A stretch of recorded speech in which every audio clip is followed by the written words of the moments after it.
안녕하세요. 안녕하세요. 네, 식사요법 같이 진행할 이경연이라고 합니다. 자, 영양학 때 한번 제가 인사드렸었습니다. 그래서 그 식사요법 같은 경우에도 전체적으로 이제 문제 경향이 어떠한지, 어떤 식으로 나오는지 설명해드리고 이제 1교시 수업부터 들어가도록 할게요. 먼저 식사요법 이론서 앞에 차례 부분을 봐보시게 되면은 쭉 차례가 나와 있죠. 그래서 식사요법 같은 경우에는 1교시 문제예요. 그래서 1교시 문제 60문항, 60문항 이렇게 해서 크게 두 과목이 있고요. 그 다음 2교시 문제에 있어서 40문항, 60문항 이렇게 해서 크게 또 이렇게 문제가 그러니까 책 과목으로 봤었을 때는 하나, 둘, 셋, 네 개 과목으로 들어가게 돼요. 근데 1교시 여기에 문제에 들어갔던 것이 영양학의 생리학, 생화학이죠. 영양학의 생화학이 들어가는 거였다면은 바로 이제 식사요법은 여기에 들어가는 거예요. 여기에 들어가게 되는 건데 맨 처음에 영양교육 문제가 있을 거고요. 그다음 판정 문제가 일부 있을 수 있고 그 다음에 이제 식사요법이 들어가게 돼요. 그리고 식사요법이 들어가게 되고 다음에 생리학 부분이 들어가게 되는 건데 이 생리학 같은 경우에도 여러분들 수업 진행하셨으면 아시겠지만은 맨 처음에는 20문항씩 해갖고 단독 과목으로 빠져나왔었잖아요. 생화학도 20문항짜리 단독 과목, 생리학도 20문항짜리, 그러니까 300문제였었을 때는 생화학 20문제, 생리학 20문제, 영양교육이었구나. 영양교육 20문제. 이런 식으로 해서 문제가 따로 빠져나왔던 것이 혼합이 된 거예요. 그러면서 생리학 같은 경우에도 식사요법하고 관련된 생리학으로 나와요. 그래서 영양 판정의 경우에도 식사요법과 관련된 식사요법, 영양교육 판정으로 나와요. 그러다 보니까 여기 문제가 대략 10문제 정도가 나오게 되고요. 그 다음 생리학 쪽에서 대략 한 5, 6문제 정도가 나왔었고 그 다음 판정을 비롯해서 이렇게 식사요법으로 같이 연결이 되면서 여기에서 45문제 내외가 나왔었어요. 그래서 비중이 크죠. 식사요법 같은 경우에도. 그래서 전체적으로 비중이 크다라는 것을 알 수가 있어요. 그러면은 앞에 이론서를 봐보시게 되면은 차례 부분을 한번 봐보세요. 그렇게 되면은 1장 부분에서 대략 5, 6문제, 오늘 배우실 내용에서 전체 문제 중에서 5, 6문제가 나오는 거예요. 그 다음 2장 위장관, 3장 간 담독에, 4장 체중, 그 다음 여기까지가 대략 4문제 정도씩 나와요. 4문제 정도씩 2장에서 4문제, 3장에서 4문제, 4장에서 4문제. 그 다음에 5장에 나와 있는 당뇨 같은 경우에는 시험 문제 굉장히 잘 나오는 부분이에요. 그래서 무려 6문제 정도씩 나와요. 당뇨 파트에서만. 그 다음에 심혈관계 질환 같은 경우에도 5, 6문제. 이쪽도 많이 나오고요. 신장질환 역시 5, 6문제 나오고 신정질환 파트 같은 경우에는 특히 생리학 문제랑 연결시켜서 잘 나오는 부분이에요. 그 다음 빈혈 같은 경우에도 2문제 정도, 암의 경우에도 최근에 문제 비중이 좀 늘었어요. 2문제 정도. 그 다음 밑에 면역, 수술 및 화상, 호흡기 질환, 이 면역 쪽으로 해서 알레르기가 들어가거든요. 그래서 이쪽으로 관련해서도 3문제 정도가 나오고요. 신경골격계 질환 이쪽으로 해서 1문제, 2문제 정도. 그 다음 선천성 대사장애, 내분비 조절 장애로 해서 여기에서도 1, 2문제 정도가 나와요. 그래서 전체적으로 이렇게 골고루 문제가 많이 나오고요. 또 이제 제가 비중에 따라서 이거는 기출문제다. 이러한 부분은 반드시 공부를 하셔야 된다. 외우셔야 됩니다. 이런 것들 제가 집중적으로 같이 이제 공부하도록 할 거예요. 그래서 식사요법도 이제 재밌게 잘 진행했으면 좋겠고요. 그 다음 제가 영양학 시간에도 말씀드렸었지만은 우리 영양만점, 위생만점 카페 있잖아요. 그 카페 서로 간에 정보 공유 잘 하시고 잘 활용하셨으면 좋겠습니다. 자, 오늘은 이제 본격적으로 수업 제1장 지금 들어가 보도록 할게요. 1장 보시면은 제가 5문제에서 6문제가 나온다라고 말씀을 드렸잖아요. 그래서 굉장히 중요합니다. 제1장 식사요법의 개요라고 했는데요. 크게 봐보세요, 여러분들. 큰 제목으로 보시게 되면은 여기 1장 제가 이제 수업 시작할 때마다 가장 중요한 챕터별로 키워드가 뭔지를 얘기를 해드릴 텐데 오늘 배우실 내용 중에서는 가장 중요한 키워드가 첫 번째가 영양관리 과정이라고 해서 Nutritional Care Process라고 해서 NCP라는 용어가 굉장히 중요해요. 작년, 재작년 모두 이 NCP 부분에서만 2문제씩이 나왔어요. 이쪽에서만 가지고서도 2문제가 문제로 나올 수 있는 거고요. 두 번째 해당이 되는 파트가 바로 이제 진행이 되게 되면은 병인식을 분류 하는 방법. 그래서 여기에 들어가게 되면은 여기에 이제 우리가 뭐 연식, 그다음에 뭐 유동식, 연식, 경식, 상식 그렇게 해서 병인식을 어떻게 분류할 것이냐라는 것도 당연히 나오는 문제 파트예요. 세 번째 키워드에 해당이 되는 것이 영양 투여 방법이에요. 그래서 2019년도, 20년도 모두 이 투여 방법에서 문제가 한두 문제씩이 계속 나오더라고요. 그러니까 과거에 이쪽이 그렇게까지 많이 깊게 나오지는 않았었는데 여기에서 경관급식법, 정맥영양법 이렇게 해서 이쪽이 많이 비중이 커졌어요. 그 이유가 뭐냐면은 왜 비중이 커졌냐면은 영양사 시험 문제 같은 경우에도 전체적인 사회적인 흐름을 따라가요. 근데 요즘에 요양원이라든지 요양병원이 많이 생겼잖아요. 그리고 이제 병원에 입원하신 분들의 경우에도 요즘에는 연세에 드신 분들이 많다 보니까 경관급식을 하시는 분들이 많아요. 그리고 정맥투여 하시는 분들이 많아요. 그러다 보니까 그 병실에 누워서도 식사로 이렇게 식판에 배달되는 식사를 드시는 게 아니라 실제로 호스를 꽂고 계시는 경관급식 환자분들이 굉장히 많이 계시거든요. 연세들이 많아지시다 보니까. 그래서 전체적으로 최근에 경관급식 문제, 정맥영양 문제가 계속 꾸준히 나오고 있는 추세예요. 그 다음, 네 번째 해당이 되는 것이 바로 이제 식품교환군표 활용하는 거. 역시 이것도 빼놓지 않고 꾸준히 나오는 부분이에요. 그래서 여기에서 이렇게 일장의 키워드는 4개다라는 거예요. 그래서 영양관리과정, 병인식의 분류, 그 다음에 영양투여 방법, 식품교환군표.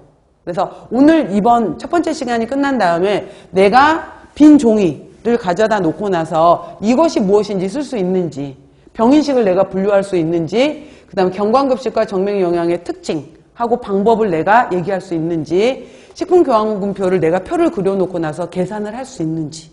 어렵습니다, 여러분들. 쉽진 않아요. 그래서 아까 제가 1교시 문제, 2교시 문제 부분에서 여기에서 메인 과목은 영양학이었고 여기에서 가장 메인 과목은 식사요법이었고 그 다음에 2교시 첫 번째가 식품학, 그 다음에 조리원리. 제가 이제 조리원리 부분도 강의를 할 건데요. 그 다음에 식품학 조리원리에 이제 미생물, 식품 미생물까지 같이 들어가게 돼요. 그래서 여기는 식품학도 중요하고 조리원리도 중요해요. 그 다음에 여기 이제 마지막 60문제에 해당이 되는 데가 여기에가 이제 급식 경영, 그 다음에 단체 급식, 그 다음에 식품 위생, 그 다음에 위생 법규까지 해서 여기에 이제 이렇게 들어가게 되는데 여기에서 가장 많은 비중을 차지하고 있는 것은 당연히 단체 급식 부분이에요. 그래서 이렇게 이제 가장 문제 비중이 큰 과목들이 5개 정도가 있거든요. 근데 여기 있었을 때 꼭 해마다 어려운 파트가 하나씩 있어요. 야, 전체적으로 문제 괜찮았는데 이번엔 영양학이 진짜 어렵지 않았어? 이런다든지 아니야, 이번에는 식품학이 어려웠던 것 같아. 근데 최근에 그 다음에 단체급식 같은 경우에도 최근에는 이론보다는 실무 위주로 많이 들어가요. 그러다 보니까 경영 쪽 파트 문제들도 종종 예전에 비해서 많이 나오는 부분이거든요. 그런데 여기에서 의외로 학생들이 굉장히 공부하시는 분들이 어려워하는 부분이 바로 식사요법이에요. 아마 여러분들도 한 번 정도씩 시험을 봐보셨으면 그때 식사요법 도대체 무슨 말인지 난 모르겠더라. 똑같은 식사, 여러 가지 식재료 주고 나서 어떤 환자한테는 이거 주라 그러고 어떤 환자한테는 이거 주라 그러고 식단 찾으라 그러고 도대체 뭐야? 그러니까 굉장히 많이 학생들이 최근에 어려워하는 부분이 바로 식사요법 부분이에요. 그래서 제가 이제 그 식사요법을 같이 들어가게 될 텐데 식사요법의 오늘 첫 번째 시간은 이러이러한 내용들이 식사요법의 개요입니다 라고 얘기를 할 건데 거기서도 아까 제가 시험 문제가 5문제가 나온다 그랬잖아요. 그리고 이제 본격적으로 들어가게 되면은 아까 우리가 차례에 있었던 것처럼 예를 들어서 소화기계 질환이 있다. 그 다음에 쭉 연결이 되고 나면은 여기에는 이제 소화기계 질환이라는 것은 하나만 설명해 볼게요. 소화기계도 있고 그 다음에 심혈관계도 있고 쭉 비뇨기계, 신장질환 파트도 있고 이제 여러 가지 파트가 쭉 나오게 되는데 소화기계 질환이라는 것은 입에서부터 우리가 음식을 섭취를 해서 구강에서부터 식도로 음식물이 내려와서 위에 있다가 소장으로 내려와서 찌꺼기들이 대장으로 내려오는 과정까지 쭉 관련되는 질환들이 다 나오는 거예요. 어떤 거? 일단 입에서는 못 삼킨대, 연화곤란. 식도에 염증이 있을 때, 역류성 식도염이 있어서 통증이 너무 심하대. 위 급성 위염, 만성 위염이 있대. 소장 부분에서 소화 흡수가 안 된대. 설사가 있대. 그 다음에 대장 부분으로 내려오게 되면 변비가 있대. 여러 가지 질환 내용들 쭉 얘기를 할 거예요. 그러면은 이 질환들의 어디가 안 좋은지 그 증상이 뭐였어?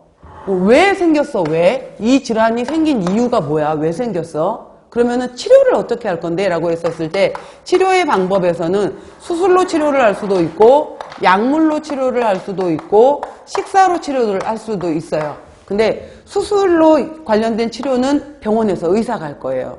그 다음에 약물하고 관련된 것은 약대 쪽에서 공부를 하는 거예요. 그러면은 우리는 식사를 통해서 치료할 수 있는 요법에 해당이 되는 영양사들은 식사요법을 바로 공부를 하는 거예요. 그래서 질환 증상이 왜 어떻게 갑자기 새벽 시간에 너무 빈속인데 막 통증이 너무 심했어. 그리고 음식만 먹으면 소화도 안 되고 트름이 계속 올라와. 그래서 그러면 이 질환이 왜 생겼어? 알고 봤더니 내가 식사를 너무 불규칙적으로 한 거예요. 짜고 맵고 너무 자극적인 음식을 많이 먹은 거예요. 이러한 것들 왜 생겼는지를 찾아야 돼요. 그러면은 이 사람한테 식사요법을 어떻게 해줄 건데 일단 규칙적으로 조금씩 먹어. 그 다음에 자극적이고 짜고 맵고 한 음식들은 빼. 그럼 짜고 맵고 한 자극적인 음식들이 뭔데? 너무 달고 너무 짜고 향신료 중에서는 고춧가루, 후추 이런 것들 너무 자극적으로 사용하는 것들은 좀 빼. 이제 이런 식으로 해서 들어가는 게 식사요법이에요. 그래서 증상에 따라서 왜 발생이 되었는지, 그러니까 왜 발생이 되었는지를 알아야 되다 보니까 그래서 여기 식품화학 우리 여기 식사요법 부분에서는 그래서 생리학이 따라 들어가는 거예요. 왜? 그래서 위에 어떤 반응이 생겼는데, 식도에 어떤 반응이 생겼는데, 소화효소가 어떻게 됐는데, 호르몬이 어떻게 됐는데, 그러다 보니까 바로 여기에서 생리학 공부를 하게 되는 거예요. 생리학하고 그래서 연결이 되어 있는 거고요. 따라서 우리는 수술요법도 아니고 약물요법도 아니고 바로 식사요법으로 들어가는 치료법인 거예요. 그래서 각각의 이제 이러한 것들을 공부하게 되는 것이 바로 식사요법 부분이다라는 거예요.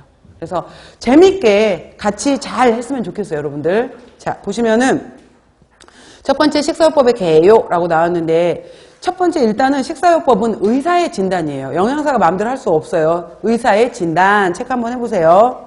진단에 따라서 영양 원리를 기본으로 해서 질병의 종류가 무엇인지, 현재 이 사람의 건강 상태가 어느 정도인지, 그래서 영양, 식사의 실천으로, 자, 밑줄 하세요. 식사요법의 목적은 여기서 나와 있는 크게 4가지예요. 영양 상태를 증진하고자 하는 거고요. 이거를 통해서 질병을 치료하고자 하는 거고요. 이거를 통해서 합병증을 예방하고자 하는 거고요. 바로 또 마지막으로 질병의 재발을 방지하고자 하는 것이다 라고 해서 식사요법의 목적에 해당이 돼요. 이것들이 바로 영양 상태를 증진하고 질병을 치료하고 합병증을 예방하고 질병의 재발을 방지하고자 한다라는 것이 식사요법의 목적이 됩니다. 자, 첫 번째 키워드가 제가 영양관리 과정이라고 했잖아요. 이거를 뉴트리셔널 케어 프로세스라고 했는데 갔더니 병원마다 다 틀려 라고 할 수 있잖아요. 이거를 좀 체계적으로 시스템화 시켜보자 라고 해서 만들어 놓은 것이 먼저 우리나라는 어쩔 수 없이 미국에서 많이 배워와요. 그래서 미국에서 먼저 시작됐던 제도예요. 이 제도가. 그래서 영양관리, 뉴트리션 케어 과정이다라고 했죠. 그래서 실무 영양사가 환자에게 전문적인 영양관리를 제공하기 위해서 체계적인 업무 수행 절차의 모델을 개발한 거예요. 미국에서 먼저.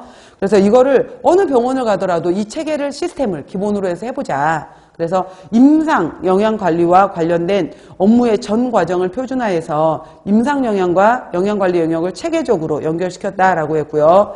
자, 작년 시험 문제가 뭐였었냐면은 영양관리 과정이 옳게 연결된 것은 이었어요. 순서가.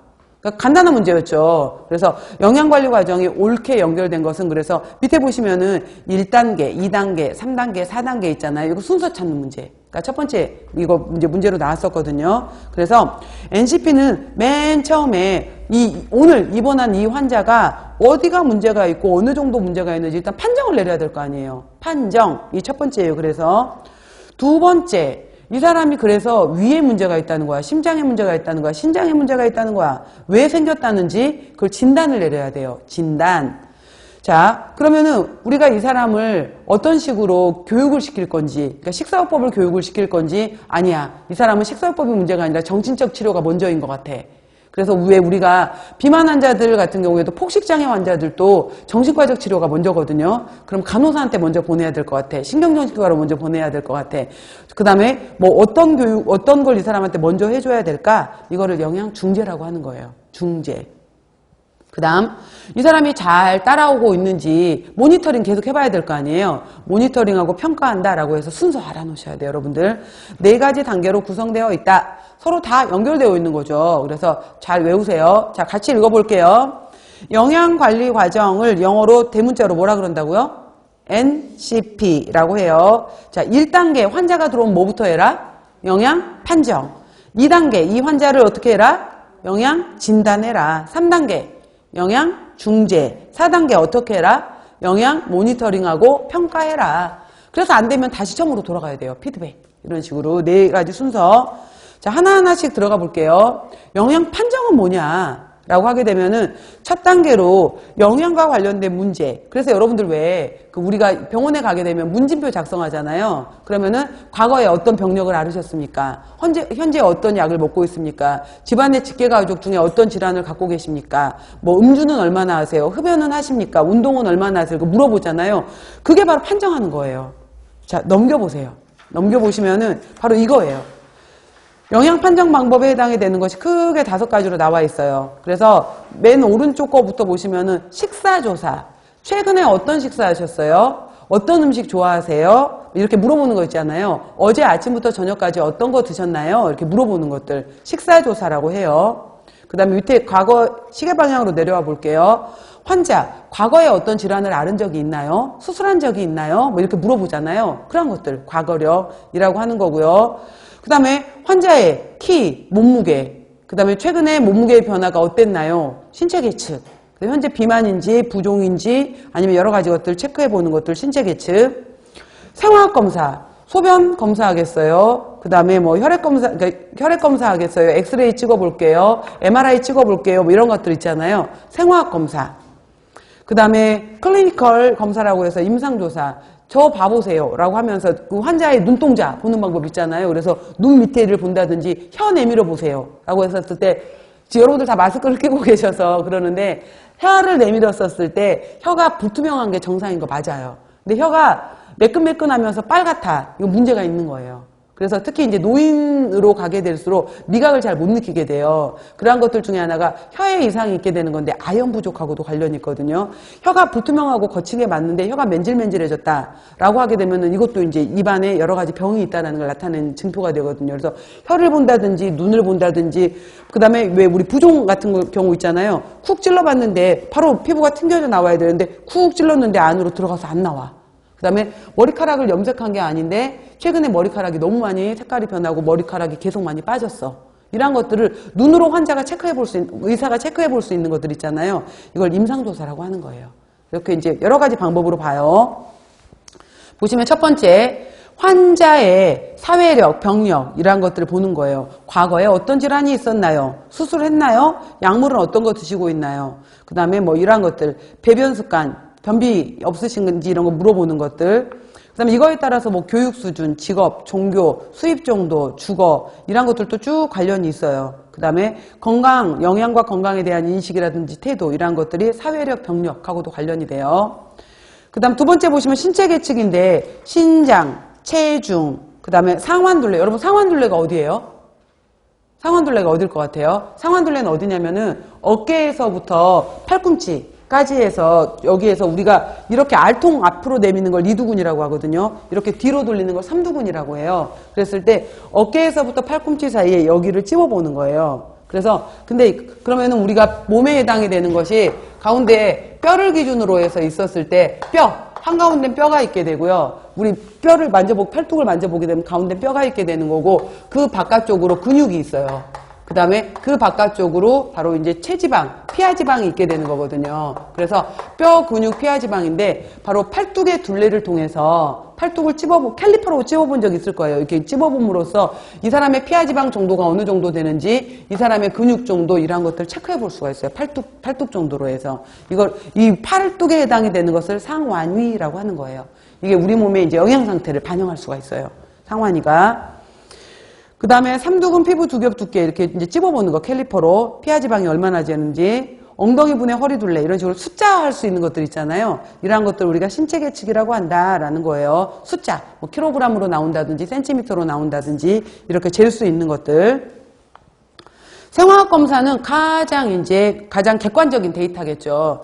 혈액 검사, 소변 검사, 엑스레이, MRI 찍어보면 딱 알잖아. 현재의 체단백, 내장 단백, 면역 기능, 그 다음에 혈액 이런 것들 쭉 비교해 볼 수 있는 것들. 그래서 가장 객관적이다. 밑줄 한번 해놓으세요. 가장 객관적으로 환자의 영양 상태를 나타낼 수 있고 즉각적으로 측정할 수도 있다. 근데 이 사람이 먹고 있는 약물하고 관련이 될 수 있기 때문에 이건 조금 조심해라 라는 내용도 있고요. 약물과 영양소 간의 작용이라든지 환자가 어떤 질환을 앓고 있는지, 그 다음에 체내 수화 정도. 이게 무슨 말이냐면은 하이드레이션이라고 했는데 여러분들 혹시 비압법이라고 해서 전기전도 올라가서 체지방 측정해 본 적 있죠? 체지방 측정기. 그러면 체지방 측정하러 올라갈 때 맨손으로 손잡이 잡아야 되고 맨발로 발판에 디뎌야 되잖아요. 잡아본 적 있죠? 체지방 측정. 그러면은 쭉 이제 지나가면서 뭐 왼쪽 허벅지는 오른쪽 허벅지는 복부는 왼쪽 이렇게 이제 지방 함량 쭉 나오잖아요. 근데 이 사람이 그 전에 화장실을 갔다 왔다든지 그 전에 사우나를 갔다 왔다든지 이렇게 된다든지 이 사람이 갑자기 이거 측정하기 전에 물을 1리터를 마셨다든지 이렇게 되면은 이게 값이 좀 달라질 수 있어요. 같은 사람인데도. 물을 너무 많이 땀을 흘려버렸는지 배출을 해버렸는지 뭐 그런 얘기들이에요. 중요한 건 아니고요. 스트레스 이런 거에도 영향을 받을 수 있다라는 것도 있고요. 네 번째, 식사 섭취 조사 보시게 되면은 환자한테 물어보는 거예요. 이거는 환자한테 물어봐야 돼요. 세 번째 보시면은 24시간 회상법 같은 경우에는 어제 아침에서부터 저녁까지 뭐 드셨는지, 왜 우리 기록해 오라고 하는 거 있잖아요. 그런 것들을 24시간 전날 걸 물어보는 거예요. 근데 이것도 있어요, 여러분들.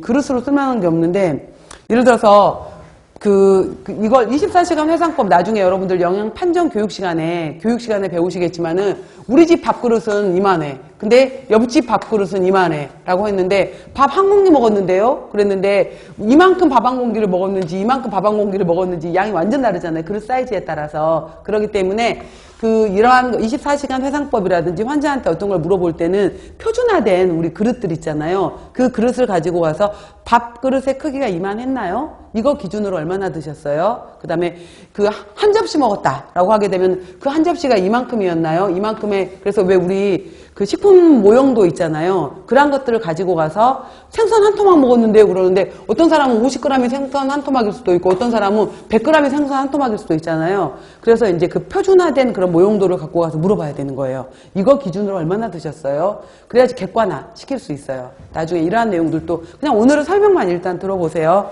그래서 24시간 회상법은 전날 거를 물어보는 거구나.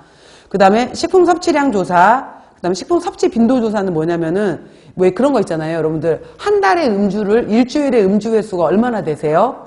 그 다음에 고기를 몇 번이나 드세요? 생선을 몇 번이나 드세요? 어떤 음식을 더 좋아하세요? 이렇게 물어보는 것들 있잖아요. 몇 번이나 드세요? 일주일에, 한 달에.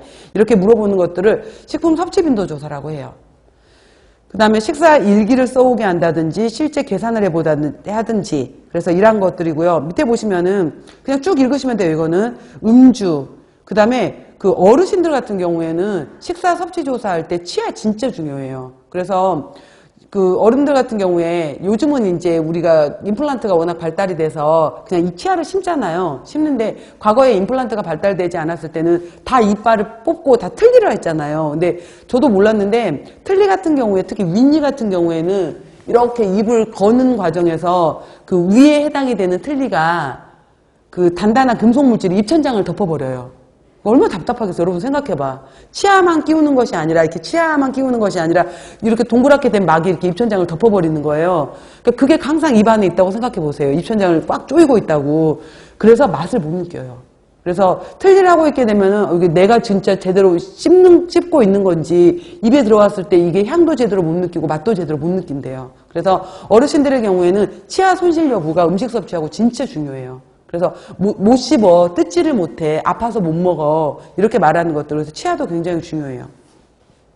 여러 가지. 그래서 이러한 여러 가지 의치 사용 여부, 그 다음에 신경성 식욕 부진, 입맛의 변화, 미각의 상실, 저작, 씹지를 못해, 삼키지를 못해, 문화와 종교에 따른 식품 선택의 제한. 이건 뭐냐면은 그냥 들으시면 돼요. 문화와 종교에 따른 식품 선택의 제한은 나는 이슬람교도야. 그러면은 돼지고기 먹지 마세요. 난 힌두교야. 소고기 먹지 마세요. 그 다음에 우리나라 뭐 기독교 종교 중에서도 뭐 그 제7일 안식일교회 이런 데는 또 육류 섭취 과다한 거 금하잖아요. 뭐 여러 가지 종교에 따라서 또 음식을 안 먹는 것들, 이러한 것들도 굉장히 중요하다. 그 다음에 외식의 빈도, 또 드시고 있는 약이 뭐가 있는지 이런 것들도 식사 섭취 조사하고 관련이 되어 있더라라는 거예요. 5번째, 임상조사. 영양 상태가 불량해지면 얼굴, 머리카락, 피부, 여러분들 봐보세요. 저 어젯밤에 너무 배가 고파서 밤 11시, 12시에 유혹을 이기지 못하고 라면 한 그릇을 결국은 먹었어. 그럼 아침에 일어났었을 때 얼굴이 붓잖아요. 문페이스라고 해요. 달덩이 얼굴. 문페이스 현상이 나타나게 되는데 다른 데보다 특히 많이 붓는 데가 어디예요? 우리 얼굴에서? 눈이 많이 붓잖아요. 눈덩이가 많이 부어서 눈이 떠지지가 않아 이렇게 표현을 하잖아요. 왜 눈이 부을까? 얼굴 쪽에 볼에 해당이 되는 데는 근육이 있기 때문에 눌러줘요. 눌러주는데 눈 위쪽은 근육이 부족해요. 그래서 눌러주지 못하기 때문에 그대로 부종으로 이제 여기 부어버리는 거예요. 뭐 이러한 것들인데 이러한 것들을 부었는지 어쨌는지 이러한 것들을 쳐다본다든지 얼굴을 본다든지 머리카락, 피부, 근육, 그 다음에 피부 상태, 각화, 탈모, 탈색, 염증, 그 다음에 염증도 제가 그랬잖아요. 이 사람 얼굴을 들여다봤더니 피부가 깨끗하고 반짝반짝해. 우리 겉에 피부나 내장 피부나 같은 거 아세요, 여러분들? 그러니까 내장에 막 속이 너무너무 부글부글 끓고 소화도 안 되고 배도 아프고 이렇잖아요. 변비가 최근에 심해졌어. 그럼 입 주변으로 트러블이 일어나요. 이렇게 턱 주변, 입 주변으로 일어나게 되고 요즘에 스트레스 진짜 많이 받고 있어. 안 하던 공부하려니까 힘들어 죽겠어. 여러분들이 그러시죠. 외우라는 건 왜 이렇게 많아? 이렇게 되면은 이제 스트레스를 많이 받게 되면 턱 옆으로 이렇게 올라오는 거예요. 염증들이.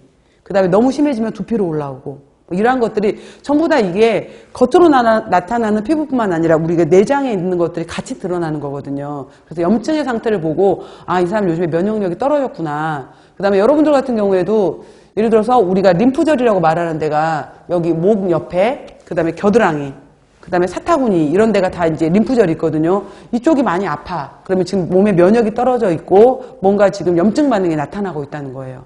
이제 그러한 것들, 여러 가지 것들을 통해서 볼 수 있어요. 이러한 것을 눈으로 살펴볼 수 있는 것들을 우리가 임상조사라고 한다라고 했어요. 자, 이걸 어떻게 공부하셔야 되냐면은 이 임상조사 세 줄을 다 외워버려야겠어. 이렇게 공부하시면 안 돼요. 아까 영양진단 과정의 첫 번째 단계가 영양판정이었어. 영양판정에는 크게 5가지가 있대. 그래서 환자의 사회력 병력조사, 신체계측, 생화학검사, 식사섭취조사, 임상조사 5개가 있어. 이렇게만 외우셔도 돼요. 충분히. 됐죠? 자, 두 번째 단계는 이렇게 해서 이제 이 환자가 어떤 질환이 있고 뭐가 문제가 있는지 진단을 내리는 거예요. 그래서 영양 판정에서 발견된 영양 문제의 원인, 증상을 고려해서 환자가 어떤 문제점을 있는지 찾아내는 거예요. 자, 밑줄 하나 해놓으실래요? 두 번째 달라.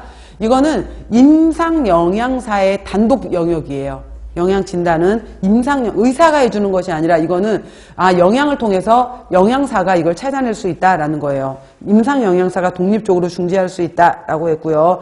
이거는 영양 영역에서 찾아내는 거예요. 그래서 이 사람은 당류 섭취, 음료수 섭취가 너무 많네. 문제점, 프라블럼으로 찾았어요. 왜 이렇게 원인을 찾아봤어요? 이 사람 심심할 때보다 음료를 계속해서 1개씩 먹는데 그 원인을 찾아봤어요. 그래서 이 사람이 현재 지금 증상 및 징후가 어때? 면역력도 떨어져 있고 당 섭취가 너무 많다 보니까 최근에 몸무게가 너무 많이 늘었어. 이런 식으로 찾아내는 거예요. 프라블럼 P, 원인에서 에티올로지의 E, 관련된 증상이나 징후. 그래서 증상, 심프텀이라고 표현을 했고요. 의사가 보니까 이 사람이 최근에 몸무게가 많이 는 것 같아. 사인, 이러한 것들을 찾아내면서 대문자 앞에 거 봐보세요. 프라블럼의 P, 원인에서의 E, 증상 징후에서의 S. 그래서 이거를 영양진단문이라고 해요. 영양진단문이라고 하고요. 이 영양진단문을 대문자로 PES라고 하는 거예요. 영양진단은 영양진단문 상태에서 뽑는 거예요. 그 다음, 그래서 여기에서 섭취 부분에서 잘못됐다. 임상 부분에서 잘못됐다. 이 사람은 식행동이 아침에 눈 뜨자마자 그 음료수부터 단 음료수, 탄산음료를 너무 많이 먹네. 이런 것들을 찾아내는 거예요. 이거를 영양진단이라고 해요. 세 번째. 그럼 이 사람한테 어떻게 해줄 거야? 중재. 이 사람은 빨리 당에 대해서 영양 교육을 시켜줘야 되겠다. 이런 식으로 이제 하는 것을 우리가 영양 중재라고 해요. 그래서 개인, 왜 우리 병원에 가면은 당뇨병 교육실, 신장 환자 교육실, 암 환자 교육실 보신 적 있죠? 대학 큰 병원 가게 되면은 교육을 해주는 거예요. 근데 교육을 할 때 환자만 교육할 수도 있지만은 환자 보호자 교육도 같이 해요. 그래서 왜냐면 보호자가 같이 돌봐주는 사람이기 때문에 이 사람부터 마인드가 바뀌어야 돼요. 그래서 환자도 교육시키고 환자 가족도 교육을 시키거든요. 그래서 보시면은 개인, 가족 또는 뭐 이번에 유방암 환자분들 다 모여보세요. 뭐 집단으로 이제 환자들 집단으로 해서 영양 관련 행동이라든지 여러 가지 것들을 한다라고 했고요. 영양 중재는 밑에 봐보세요. 식품이나 영양소, 당류가 드시고 싶을 때는요 차로 바꾸세요. 그다음에 보리차를 한번 드셔보시고요. 이렇게 이제 바꿔주는 거예요. 그다음에 단 것을 내가 5스푼을 넣었으면은 조금씩 줄여볼게요. 이렇게 이제 교육을 시켜주는 거예요. 먹지 말아라 이거보다는 대체 방법을 알려줘야 돼요. 그 다음에 영양 교육을 그렇게 해서 시켜줘야 되고요. 영양 상담도 받아주고요. 이 사람은 저도 아는데요. 한번 먹기 시작하면 끊을 수가 없어요. 미쳐버리겠어요. 피자 한 판을 다 먹어버리고요. 케이크 하나를 다 먹어버리고요. 이거는 내가 할 수 있는 영역이 아니야. 이럴 때는 정신과 치료를 같이 받아야 돼요. 그러면은 이 사람은 심리치료가 과다 스트레스로 인해서 먹는 걸 풀어버리는구나. 그러면 이 사람은 이제 정신과에 가서 한번 또 상담을 받아보게 해줘야 돼요. 그러면 타 분야와의 협의도 필요해요. 그러니까 이런 식으로 이제 해주는 것을 중재라고 하는 거예요. 넘겨볼게요. 자, 여기서 끝나면 안 되겠죠. 모니터링하고 평가해라 라고 해서 밑에 보시면은 그래서 영양 결과물에서 과거에 이 사람이 물은 살 안 찌는 줄 알았어. 음료는 먹어도 살 안 찌는 줄 알았어. 근데 내가 먹는 탄산음료가 이렇게 문제가 있었구나. 바뀌었어요. 이 사람의 지식 정도가 교육을 통해서. 그 다음에 임상과 건강상태 결과물에 있어서 최근에 내가 당, 음료를 끊고 났고 초콜릿을 끊었더니 몸무게가 빠지고 염증이 줄어들었어요. 본인이 느껴야 돼요. 그 다음에 환자가 확실히 몸이 가벼워졌고 가려움증도 많이 사라졌어요. 조금 사는 것이 이제 몸이 좀 아침에 일어나는데 개운해졌어요. 느껴야 돼요. 그렇게 했고 또 당뇨 환자였다라고 하게 되면은 과거에 약물을 3알 정도를 먹었었는데 이제 2알 정도로 줄여도 될 것 같아요. 이런 식으로 하면서 여러 가지 성과에 대해서 결과물을 봐야 돼요. 근데 교육 효과가 있었으면 계속 진행을 시키고 이 사람은 이쪽으로 안 될 것 같으면 다른 교육을 또 시켜야 되겠죠. 이런 것들을 교육 모니터링하고 평가해라 이거예요. 자, 다시 설명할게요, 여러분들. 그래서 지금 첫 번째 키워드에 해당이 되는 영양관리 과정을 제가 설명을 다 했어요. 그래서 영양관리 과정은 병원에 왔었을 때 환자들한테 이거를 모델을 개발을 해서 체계적으로 교육을 시켜보자 라는 내용이었었고요. 첫 번째, 환자가 들어오게 되면은 이 환자가 여러 가지 사회력, 병력, 신체 계측, 생화학 검사, 임상 검사, 식사 조사를 통해서 이 환자의 지금 판정, 자료를 수집해서 판정을 해보자. 그 다음에 그래서 이 환자는 비만이야. 근데 이 비만이 왜 왔는지, 이 사람의 비만의 원인이 무엇인지, 이 사람은 낮 시간에는 별로 안 먹는데 밤 시간에 많이 먹어버리네. 밤 시간에 많이 먹는 것도 고지방 위주로 먹는구나 라는 걸 찾아내 주는 거예요. 그러면은 이 사람한테 이제 이거를 중재시키는 과정에서 교육을 시켜주는 거예요. 같은 칼로리라고 하더라도요. 밤 시간에 먹는 칼로리는 저거 낮에 먹을 거 어차피 밤에 먹는 것 뿐인데요. 밤에 먹게 되면 훨씬 더 우리 몸에 있어서 축적되는 대사로 많이 가게 돼요. 이런 것들 교육을 해주는 거예요. 진단을 이제 중재를 교육 이러한 것들을 시켜주게 되는 거고, 가족들한테도 이 사람이 같이 이제 다이어트를 해야 될 때는 저녁 시간에 가족분들도 같이 먹는 걸 줄여주세요. 식사 같은 경우에는 식탁에서만 하시고 나머지 거실이라든지 다른 데로는 음식물을 갖고 나오지 말아주세요. 이런 것들을 교육을 시켜주는 거예요. 중재. 그 다음에 잘 되고 있는지 이 사람의 체중 변화라든지 여러 가지 것들을 모니터링하고 평가해보자라는 거예요. 이 순서 기억하시고요. 그 다음에 두 번째 보시면은 영양 판정과 검색이라고 해서 이거는 이제 영양 교육에서 영양 판정에서 나오는 내용이에요. 그러니까 또 다른 별개의 영역으로 한번 봐주시면 돼요. 자, 과거의 기존의 방법이에요. 기존의 방법에서 영양 판정이라고 하게 되면은 병원에 들어온 환자는 잘 먹어서도 있지만 못 먹어서 문제가 되는 경우도 많더라. 그래서 너무 못 먹게 되면은 영양 불량이 되게 되면은 환자 또 다른 질환으로 넘어가는 것, 사망하는 것, 이런 것들이 커지게 된다. 그래서 빨리 이 환자의 문제점을 찾아내자. 그래서 환자의 네 번째 단락 보시면은 네 번째 줄 보시면 환자의 문제점을 파악하고 영양 상태를 평가하자라는 거예요. 그래서 영양 판정의 과정에도 비슷해요. 과거의 영양 판정과 검색의 내용들도 똑같아요. 정보를 수집해요. 아까 우리 5가지 있었잖아요. 이러한 것들. 병력, 영양력, 임상, 섭취, 인체 계측, 생화학 검사, 신체 활동 정도, 여러 가지 것들, 과거의 기록, 이러한 것들을 쭉 살펴보고요. 영양 문제점을 관찰해보고, 똑같죠. 비슷하죠. 진단. 구체적인 영양 상태를 평가를 통해서 계획, 앞으로 이 사람을 어떻게 해줄 것인지 중재하고 비슷하죠. 그 다음에 이렇게 한 다음에 이 사람이 잘하고 있는지 모니터링을 해보자. 그래서 여기에서 영양 판정은 큰 범위의 영양 판정인 거예요. 이해되시나요?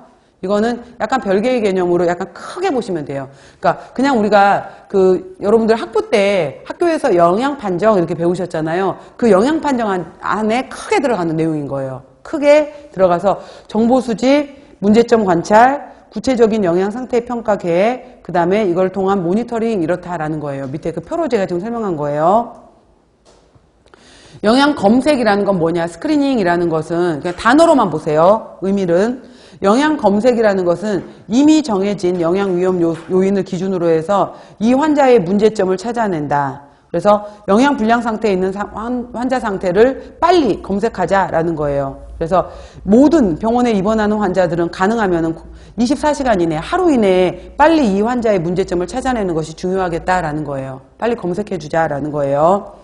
그래서 주관적 지표하고 객관적 지표라는 것이 있는데, 주관적 지표는 이 환자를 통해서밖에 모르는 거 있잖아요. 환자가 말해줘야지 아는 거. 이걸 주관적 지표라고 해요. 주관적 지표는 연하곤란, 못 씹겠어요. 잘 안 삼켜져요. 저작곤란 같은 경우에는 환자가 아니면 모르는 거잖아요. 본인이 말해야 되는 거잖아요. 내가 안 삼켜진다는데, 내가 못 씹겠다는데. 그 다음에 최근에 식욕이 많이 감소했어요. 먹는 양이 밥 한 그릇을 다 못 먹어요. 이러한 것들, 이건 환자가 얘기해야지 아는 거잖아요. 그 다음에 최근에 계속 토할 것 같고요. 설사를 계속 하고 있고요. 계속 속이 오심이라는 것은 구토 증세예요. 토할 것 같은 증세. 불편한 거, 속이 불편하고 토할 것 같은 증세를 오심이라고 해요. 이거는 이 사람이 말해줘야지 아는 거잖아요. 최근에 제 몸무게가 계속 많이 빠졌어요. 이러한 것들은 이 환자가 얘기해 줬었을 때 알 수 있는 것들을 이 환자만의 주관적 지표다라고 하는 거예요. 왜 우리 그런 거 있잖아. 예를 들어서 제가 여기 있는 학생분을 한 대 툭 쳤어요. 여기 있는 학생분도 같은 강도로 툭 쳤어요. 근데 여기 있는 분은 왜 나 때려요? 사람을 패내 아주 죽이려고. 이럴 수 있는 거고, 여기 있는 분은 저 만졌어요? 이럴 수도 있는 거고. 그러니까 같은 강도로 했지만은 사람에 따라서는 어떤 사람은 통증으로 느끼는 사람도 있고 어떤 사람은 무디게 느끼는 사람도 있잖아요. 이러한 것들을 주관적 지표라고 하는 거예요. 이 환자만이 느낄 수 있는 것들을. 그 다음 객관적 지표에 해당이 되는 것은 누가 봐도 이제 이거는 딱 숫자에서 나오는 것들 있잖아요. 그래서 현재 당신의 키 몸무게를 기준으로 봤었을 때 표준 체중보다 90% 아래예요. 표준 체중보다 120% 이상이에요. 체질량 지수에서 18.5보다 아래예요. 그 다음에 혈액 검사를 해봤더니 알부민 수치가 3.0보다 낮아요. 총 림프 숫자가 1200개보다 낮아요. 헤모글로빈 수치가 여자는 12 이상은 돼야 되는데 당신은 10인 걸로 봐서 빈혈이 있어요. 이렇게 숫자화 시켜줄 수 있는 것들 있잖아요. 혈액 검사에서 이러한 것들을 우리가 객관적 지표라고 하는 거예요. 그래서 주관적 지표가 있고 객관적 지표가 있다라고 용어로만 보세요. 그래서 크게 지금 제가 영양 관리 과정과 더불어서 영양 판정과 검색이라는 용어만 설명을 해드린 거예요. 자, 두 번째 이제 들어가는 부분이 바로 이제 병원식이라고도 하고 병인식이라고도 해요. 병원에서 나오는 식사의 종류라고 했는데 병원에서 사용되는 식사의 종류라고 해서 크게 세 가지로 나누어요. 크게 세 가지로 나누었어요. 그래서 일반 병인식, 특별 병인식, 검사식 이렇게 나누었었는데 일반 병인식 같은 경우에는 그냥 우리가 죽으로 먹을래, 밥으로 먹을래, 된밥으로 먹을래, 진밥으로 먹을래 이렇게 물어보는 것들 있잖아요. 주식을 이제 물은 정도에 따라서 구별하는 것을 일반 병인식이라고 해요. 그래서 여기에는 유동식, 연식, 요즘에 경식은 많이 사용 안 해요. 그냥 일반식으로 보통 넘어와요. 연식이 바로 죽식이에요. 죽식. 이게 해당이 되는 거고요. 특별병인식은 환자식이에요. 환자식, 옆에다가 환자식, 치료식 이렇게 써놓으세요. 특별병인식이라는 것은 뭐냐면은 여러분들 6명에 해당이 되는 환자가 예를 들어서 뭐 401호 병실에 있다. 근데 베드가 이렇게 이제 6개 베드가 이렇게 있었는데 각각의 환자에 해당이 되는 분 중에서 3분이 암이었어. 여기 암병동이야 라고 했었을 때도 이분은 예를 들어서 간암으로 왔어. 이분은 뭐 여러 가지 이제 폐암으로 왔어. 그 다음에 뭐 이 사람 같은 경우에는 심장에 문제가 있는 사람이야. 이 사람은 당뇨에 문제가 있었대. 이 사람은 뭐 또 다른 뭐 여러 가지 외상, 골절로에서 들어왔대. 뭐 여러 가지 문제 이제 이러한 것들이 환자들마다 다르잖아요. 그랬는데 여기 심장질환을 가진 환자, 특히 이제 이분은 고혈압이 엄청 높았어요. 고혈압 때문에 혈압이 엄청 높았는데 옆에 이제 또 폐질환 환자가 있었어요. 그랬는데 점심때 식판을 가져다 줬는데 이 사람한테는 보니까 닭고기도 있고 소고기도 있고 맛있는 걸 많이 주는 거예요. 근데 본인한테는 그거 다 빼고 안 주는 거야. 그 사람, 그리고 여기 이 사람한테 같은 경우에는 이 사람한테는 막 딸기도 들어있고 맛있는 걸 주는데 여기 당뇨 환자가 보니까 자기한테는 토마토를 주는 거예요. 나 딸기 먹고 싶은데 여기는 왜 딸기 주고 나는 왜 토마토 주느냐 따지는 거죠. 당뇨 환자가. 그 다음에 여기 심장질환 환자는 이 사람은 왜 고기 주고 나는 왜 고기 안 주냐. 나 생선 주지 말고 나 고기 줘라.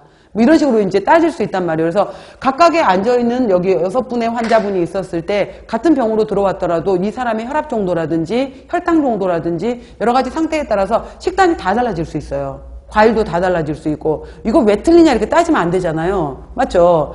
이 사람은 그 폐질환 환자 같은 경우에는 잘 먹어야 되고 단백질 보충도 잘해야 되고 그냥 설명만 들으시면 돼요. 이러니까 이분한테는 이제 딸기를 줬던 거예요. 그랬는데 이 당뇨 환자 같은 경우에는 딸기보다는 토마토가 혈당을 덜 올리거든요. 그래서 혈당을 올리지 않는 토마토를 줬던 거예요. 근데 자꾸 딸기 달라 그러면 안 되잖아, 당뇨 환자가. 하나만 먹어봐도 될까요? 그러면 하나는 줘도 돼요. 너무 먹고 싶다 그러면 줘도 되는데 이제 이거를 식단을 짰었을 때 그 이유가 다 있었다라는 거죠. 이런 식으로 환자의 질환에 따라서 달라지는 것을 특별병인식이라고 하는 거예요. 특별병인식이다, 치료식이다, 환자식이다 이렇게 얘기를 하는 거예요. 그래서 열량을, 당질을, 단백질을, 지방을, 염분을 도저히 싱거워서 못 먹겠다. 이걸 먹으라고 주는 거냐? 막 이렇게 이제 따지기도 하잖아요. 근데 염분 조절해야 되잖아요. 혈압 환자들은. 염분 조절, 그 다음에 신장에 결석이 있는 사람들. 그리고 도저히 이 사람은 지금 그냥 안 써도 돼요, 여러분들. 도저히 이 사람은 TF라는 것은 이따가 말할 건데 TF법이라는 것은 안 써도 된다고 했습니다. 관급식에 해당이 되는 건데 이 사람은 지금 도저히 자기 의식으로 손으로 떠먹지도 못하고 이 사람은 안 돼. 그래서 코로 관을 꽂은 사람을 우리가 TF라고 하는 거예요. 관급식 환자들. 그리고 TPN 같은 경우에는 이 사람은 소장, 대장 부분을 너무 많이 잘라내버렸어. 그래서 소화흡수 기능을 유지할 수가 없어. 심장으로 정맥 주사를 심장으로 직접 영양액을 꽂아주는 거예요. 이거를 중심정맥 영양법을 TPN이라고 해요. 그 다음에 이 사람 같은 경우에는 다른 사람들은 다 닭고기 줬는데 나는 닭고기 안 주고 다른 메뉴를 준 거예요. 왜 안 줘요? 당신 닭고기 알레르기 있잖아. 그죠? 생선, 전복구이 줬는데 나만 전복을 안 줘. 왜? 내가 폐류에 알레르기가 있거든요. 그래서 알레르기에 따라서도 달라질 수 있어야 되잖아요. 이런 경우를 우리가 환자식, 치료식, 특별병리식이라고 한다라는 거예요. 그 다음 검사식이라는 것은 뭐냐면은 식사를 통해서 임상조사를 해보는 거예요. 이 사람이 진짜로 소화흡수가 안 되는 사람이 맞아? 지방병 검사라고 하는 거고요. 이 사람이 진짜로 신장에서의 혈압 조절이 안 되는 사람이 맞아? 레닌 검사라고 하는 거고요. 이 사람이 결석을 많이 만드는 사람이 맞아? 칼슘 검사라고 하는 거고요. 그 다음에 보통 우리가 변 검사할 때는 72시간까지 변 검사를 하거든요. 근데 분변 자멸 검사라는 것은 피에서 혈액이 그러니까 대변에서 혈액이 섞여 나오는 거예요. 그래서 여러분들 같은 경우에 아직 뭐 다들 아가씨들이고 결혼들 안 하셨겠지만은 이제 결혼한 엄마들이 아이를 낳고 나서 산모가 되고 이제 신생아의 엄마가 됐었을 때 거의 뭐 필독책처럼 사는 책이 하나 있어요. 그래서 이따마나 두꺼운 책이 하나 있거든요. 저도 이제 제가 아이를 낳았을 때 그 당시에 그 책이 초창기 책이었었거든요. 그 책 이름이 삐뽀삐뽀 119라는 책이 있어요. 만약에 여러분들이 이제 주변에 지인분들 중에서 임신하신 분이 있다. 그래서 곧 출산을 한다 그러면은 야, 내가 너 저기 아기 낳는 기념으로 내가 책 한 권 사줄게. 라고 해서 사줄 수 있는 책이 그 책이에요. 사주면 굉장히 유용한 책이. 그래서 그 책 삐뽀삐뽀 119라는 책이 있는데 그 책이 신생아들의 이제 관련된 증상들 있잖아요. 첫 아이 키우는데 애가 도대체 말을 해, 그죠? 왜 우는지 모르고 울어대기만 해. 안아달라는 건지, 기저귀를 갈아달라는 건지, 어디가 불편해서 우는 건지, 얘기를 하라고 애기한테 말을 할 수도 없기 때문에 그 책에 다 써져 있는 거예요. 그리고 심지어 이제 변에 대한 것들이 쫙 나와요. 똥편이 있어요. 변편이. 그래서 변 색깔이 너무 무르게 나왔을 때, 초록으로 나왔을 때, 노랗게 나왔을 때, 변에 어떤 이물질이 섞여서 나왔을 때, 초록으로 나왔을 때, 노랑으로 나왔을 때, 색깔에 따라서, 그 다음에 검은색 짜장면 색깔로 나왔을 때, 변색깔. 그래서 엄마들은 애기들 변색깔도 잘 봐야 되거든요. 그래서 내 애기 똥은 더럽지도 않다 막 이러잖아, 엄마들이. 이제 그런 것들. 그래서 똥, 변해서 냄새가 많이 난다 이런 것들 쭉 있게 되는데, 바로 이제 변해서 우리도 사람 변도 마찬가지예요. 성인들의 경우에도 변 상태가 만약에 내가 지금 본 변이 혈변을 보였다. 혈변을 봤다. 그러니까 생리가 아니었을 때 변에 혈액이 섞여서 나왔다라고 하게 되면은 치질이라든지 치액이라든지 항문 가까운 쪽에서 출혈이 있었던 거예요. 근데 내 변 색깔이 까만 색깔이 나왔다라고 하게 되면은 상부 소화관 위쪽으로 해서 위든 십이지장이든 위쪽에서 출혈이 있을 수 있어요. 그러니까 이런 식으로 해서 왜 도대체 이 변 색깔이 이렇게 나왔는가, 그리고 혈액 속에 진짜 이 변에 혈액이 섞여 있나 이런 걸 검사해 보는 것을 분변 자멸 검사라고 하는 거예요.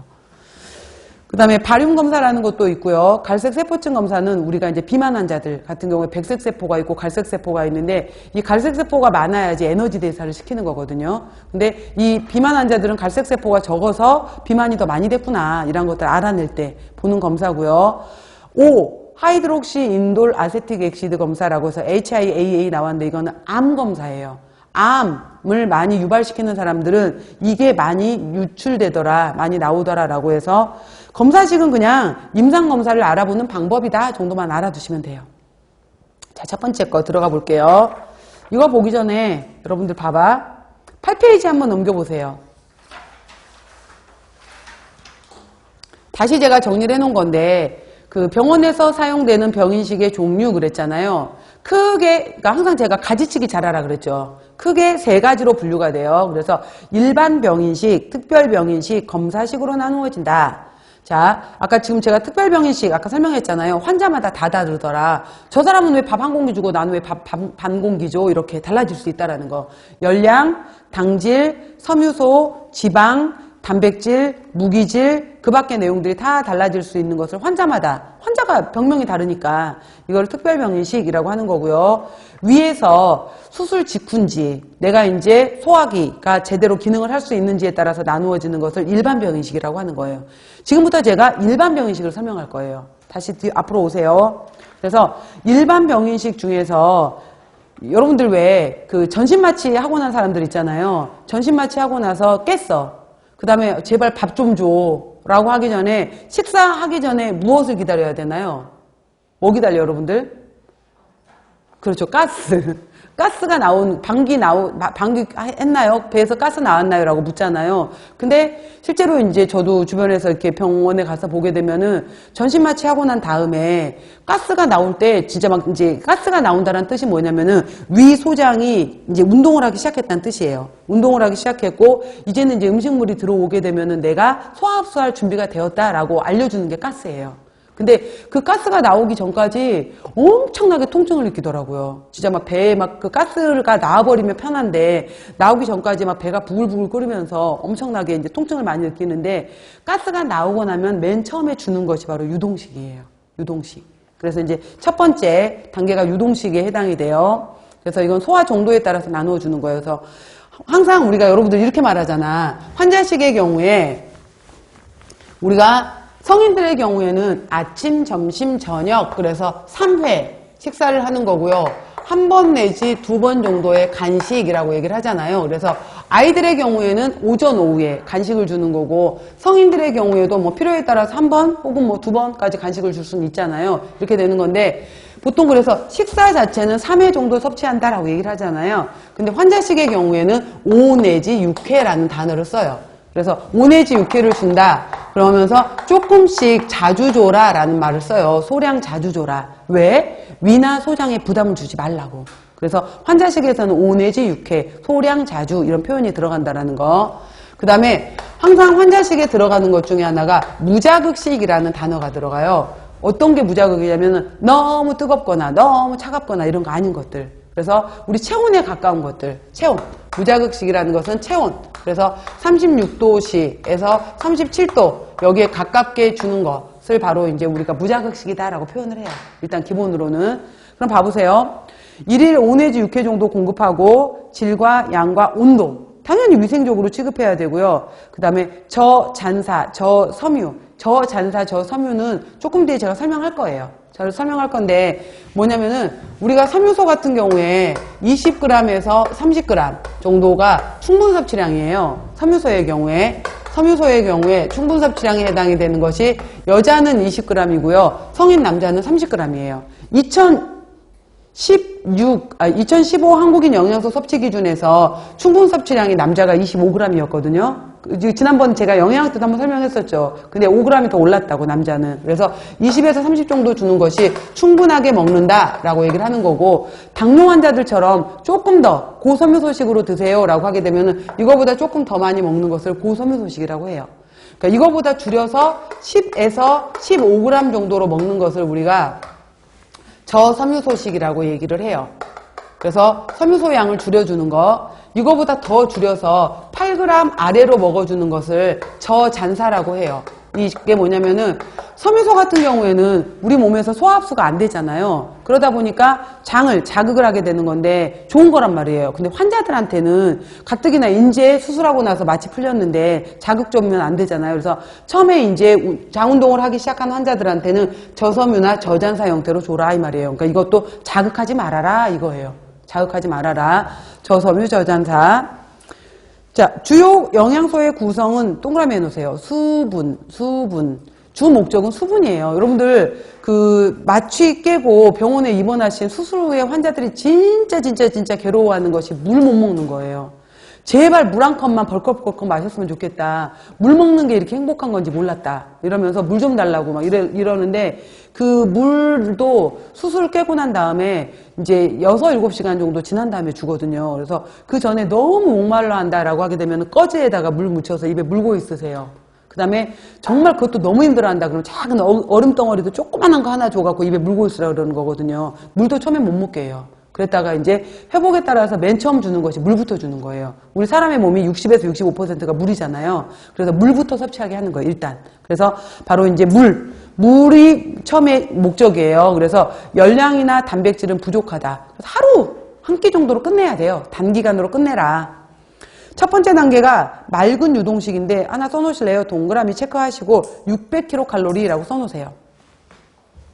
바로 뒤에 얘기하겠지만은 성인 여자 항상 19세에서 29세를 기준으로 보세요, 여러분들. 그러면은 성인 여자는 2000kcal 정도가 에너지 필요 추정량이다 라고 얘기를 하고요. 성인 남자는 2600kcal 정도가 에너지 필요 추정량이다 라고 얘기를 해요. 그러면은 에너지 필요 추정량이라고 말을 했던 것은 왜 다르냐면은 사람마다 키하고 몸무게가 똑같다고 밥도 똑같이 먹으라는 거야? 누구는 하루 종일 앉아있는 사람이고, 누구는 하루 종일 운동을 하는 사람이고, 누구는 강노동을 하는 사람인데, 키 몸무게가 똑같다고 음식을 다 똑같이 먹을 수는 없잖아요. 그래서 이 사람의 활동 정도에 따라서 달라지더라 라고 해서 에너지 필요 추정량이라고 하는 거예요. 그래서, 근데 이제 우리가 숫자화 시킬 때는 2000에서 2600 정도 주는 거면은 충분히 먹는 거다라고 생각하세요. 하루에. 이거 항상 제가 말하는 것은 기준에서 이제 per day, 하루, 일 기준이에요.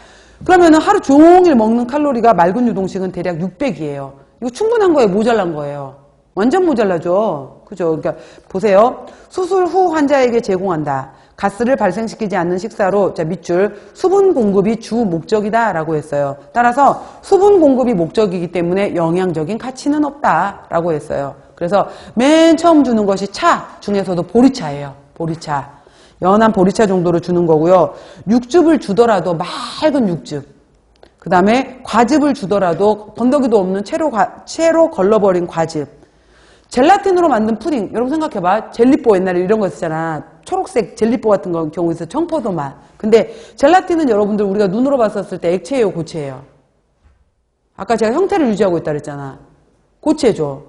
근데 이거를 우리 입에 들어가게 되면은 우리 입 안으로 들어오게 되면 바로 물로 녹아버려요. 바로 물로 녹아버리기 때문에 젤라틴은 줄 수 있다라고 들어가 있었던 거예요. 그리고 우유 및 우유로 만든 음료는 아직은 맑은 유동식에 못 줘요. 이거는 바로 뒤에 이제 전유동식에 줄 거예요. 맑은 유동식은 첫 번째 단계, 그 다음 단계가 전유동식이에요. 우유 유제품 아직 못 줘요. 다음 단계 보시면은 전유동식은 1200kcal라고 써놓으세요. 여러분 1200kcal면 충분히 주는 거예요. 이것도 제한이에요. 아직은 적은 거죠. 절반밖에 안 되죠. 1200칼로리 정도인데, 자, 상온이나 체온에서 액체로 되는 음식으로 미음식이라고 한다. 미음식 동그라미 해놓으세요.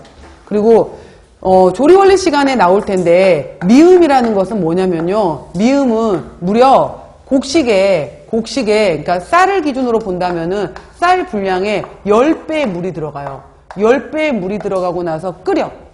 그러면 얼마나 묽겠어? 죽이 보통 5 내지 6배거든요. 우리가 죽 해당이 되는 것이 5 내지 6배인데, 이거보다 물의 분량이 10배나 많아요. 이걸 끓여서 그냥 두느냐? 아니에요. 이거를 또 한번 채로 걸러요. 알갱이도 없이. 그 다음에 채로 걸러버린 것을 또 가만히 놔둬요. 그 다음에 그러면은 가루에 해당이 되는 것들이 쌀가루에 해당이 되는 밥가루에 해당이 되는 것이 아래로 가라앉겠죠. 위에 있는 맑은 물만 주는 것이 미음이에요. 그러니까 우리 왜 누룽지탕 있잖아요. 누룽지에서 누룽지 알맹이도 못 먹고 건더기도 못 먹고 누룽지 위에 있는 물만 먹는 거 있죠. 누룽지 국물만 떠먹는 거. 거의 그 정도 수준에 해당이 되는 것이 바로 이제 미음식이에요. 그 정도에 해당되는 것이 바로 미음식 전유동식이고요. 맑은 유동식에서 연식으로 넘어갈 때 바로 이제 물 먹다가 갑자기 죽 주지 말라는 거예요. 단계를 넘어가라는 거예요. 수술 후 회복기 환자, 음식을 아직 못 씹는 환자, 고열 환자, 그 다음에 수분의 공급이 만약에 일주일 이상 이렇게 부득이 진행되는 경우에는 농후 유동식을 줄 수 있다라고 해서, 농후 유동식이라는 것은 우유나 탈취 분유에다가 난황, 영양제, 아이스크림, 유아용 식품 이런 것들을 첨가해서, 여러분들 애기들 외에 분유도 있고 애기들 이유식 가루 있잖아요. 그런 것들에 해당이 되는 것들이 영양식이에요. 그러니까 그런 것들을 타서 주는데, 그거 아세요 여러분들? 요즘에 그 신생아 비율이 줄어들었잖아요. 지금 올해가 우리나라, 그러니까 2명이 결혼을 했으면 2명은 낳아야 될 거 아니야. 여러분들 빨리 결혼하셔서 5명씩 낳으세요. 제가 연금 좀 받게. 정말 아이를 너무 안 낳다 보니까 우리나라가 이제 정말 최저치를 찍었다. 가임 여성들의 경우에 최저치를 찍었다 이렇게 얘기를 하게 되는데, 우유가 남아도는 거예요. 분유를 만들어서 신생아들이 먹어야 되는데, 그 목장들이 우유를 만들어내는데 이 우유를 먹을 사람이 없네? 그래서 요즘에 그거를 노인식으로 다 바꿔요. 그 다음에 그래서 이제 요즘에 단백질 제품들 많이 나오잖아요. 뭐 유청 단백질, 무슨 단백질에서 나오는 것들이 성인용의 건강식으로 바꿔가고 있는 거예요. 노인식으로. 그러니까 그러한 것들이 전부 다 이제 바로 예전에는 유아용 식품이라고 표현을 했었는데, 그러한 여러 가지 우유를 이용한 여러 가지 제품들을 이용해서 고열량, 고비타민식이 되도록 하고 있다. 수술 후 점점 이 양식의 순서가 있다라고 했는데, 맨 처음에 맑은 유동식은 거의 물이었잖아요. 자, 1분죽에서부터 7분죽까지 제가 가로로 묶어놨죠. 이게 뭐냐면은 1분죽에서 쭉 있었던 게, 우리가 미음에서 죽으로 넘어가게 되는 건데, 죽은 여러분들 팥죽부터 시작해서 뭐 우리가 야채죽 같은 경우에, 그 다음에 한식 조리사 시험에 나오는 장국죽 있잖아요. 그러면 장국죽 같은 경우에도 거기에 소고기도 들어가고 버섯도 들어가잖아요. 그러니까 이런 식으로 알갱이가 있단 말이에요. 근데 처음에 예를 들어서 미음의 비율이 0에서 10이고 죽의 비율이 7. 그 다음에 여기가 7, 5, 3, 0이 되고 여기가 3, 5, 7, 10이 되는 거예요. 그래서 이 미음하고 갑자기 미음을 주다가 죽으로 훅 넘어와 버리게 되면 이 사람이 소화를 못 시킬 수 있어요. 그러니까 죽으로 온다라는 것은 건더기 양이 점점 이제 많아진다라는 거잖아요. 그래서 7대 3의 비율로 넣어놓은 것을 3분주, 5대 5의 비율로 섞어놓은 것을 5분주, 그 다음에 3대 7의 비율로 섞어놓은 것을 7분주, 그 다음에 전체 죽으로만 되어 있는 것을 바로 이제 연식, 죽이라고 한다라는 거예요. 그러니까 이 말뜻도 뭐냐면은 갑자기 묽었던 거에서 되직한 걸로 훅 넘어오지 말고 조금씩 점도를 되직하게 넘어와라 이거예요. 이거를 우리가 이양식이다라고 표현을 하는 거예요. 그래서 자, 거기 끝에 전죽이라고 되어 있잖아요. 전죽에 동그라미를 해놓으시고 여기에다가 연식이라고 써놓으세요. 바로 이 전죽이 연식이에요. 경식은 바로 이제 그 진밥이에요, 진밥. 경식에 해당이 되는 것은 아직 꼬들꼬들한 그런 일반 밥이 아니라 진밥에 해당이 되는 거고요. 일반식은 보통 먹는 밥이고요. 그래서 전유동식에서 대부분의 환자들은 아까 체온에 가깝게, 상온에 가깝게 이렇게 먹으라 그랬잖아요. 그랬는데, 예외로 찬 유동식이라는 것이 있어요. 오늘 수술을 했는데 이 환자가 깨고 나서 가스가 나오고 나면은 이 환자한테, 여러분 들어보신 적 있어요? 바닐라 아이스크림 정도는 먹어도 된대요. 차가운 물 먹어도 된대요. 차가운 주스 먹어도 된대요. 어떤 환자들한테 사용하냐면은 편도선 수술한 사람들한테. 그래서 편도가 여기잖아요. 목 안쪽에 목젖 있는데 양 옆으로가 편도거든요. 여기를 이제 부득이하게 잘라낸 환자들 같은 경우에는 이쪽은 통증이 너무 심해요. 그리고 너무 심하고 그렇다고 막 여기가 이제 그 출혈도 너무 심하고 체온 이쪽하고 연결이 되기 때문에 이 통증을 줄여주기 위해서 차가운 음식을 주는 거예요. 그 다음에 차가운 음식 더하기 그 다음에 출혈을 막기 위해서도, 그러니까 출혈을 막기 위해서 바로 편도선 수술 환자들한테는 찬 유동식을 공급을 해요. 자, 차가운 거, 아까 제가, 근데 뭐 주더라도 이제 너무 또 자극적인 거 주면 안 되고, 가장 기본적인 아이스크림이 바닐라 아이스크림이잖아요. 이러한 정도, 건더기 없는 거. 가장 기본적인 아이스크림에 차가운 주스, 이러한 것들은 줄 수 있어요. 근데 하나만 써놓을게요. 여기에다가 이 사람들한테 신과일 주스라든지, 그 다음에 빨대, 사용 금지예요. 그러니까 사용 금지라는 거.